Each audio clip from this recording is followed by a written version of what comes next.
तनाव में वृद्धि अमेरिका और ईरान के बीच एक नाजुक स्थिति को दर्शाती है, जहां दोनों देश कभी कभी युद्ध के कगार तक पहुंच जाते हैं। यह तनाव इन देशों के बीच की जटिल राजनीतिक गतिशीलता का परिणाम है, जिसमें सत्तावादी नीतियों और सैन्य शक्ति का संतुलन शामिल है। दोनों पक्षों के बीच संवाद की कमी और एक दूसरे के प्रति अविश्वास स्थिति को और भी जटिल बनाता है। जब अमेरिका ईरान पर कठोर आर्थिक प्रतिबंध लगाता है, तो यह केवल दो देशों के लिए ही नहीं, बल्कि वैश्विक राजनीति के लिए भी महत्वपूर्ण परिणाम लाता है। कड़े अमेरिकी प्रतिबंधों ने ईरान की अर्थव्यवस्था को बुरी तरह प्रभावित किया है, जिससे वहां के नागरिकों की जीवन शैली पर प्रतिकूल असर पड़ा है। इन प्रतिबंधों ने ईरान की निर्यात और आय के मुख्य स्रोतों को सूखा दिया है, जिससे महंगाई बढ़ी है और रोजमर्रा की आवश्यकताओं की वस्तुओं की किल्लत हुई है।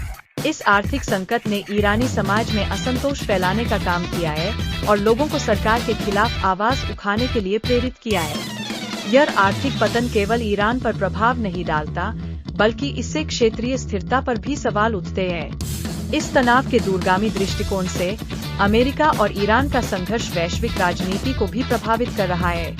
नेटो, रूस और चीन जैसे महत्वपूर्ण शक्तियों के बीच इस संकट का तात्कालिक नतीजा दिखता है।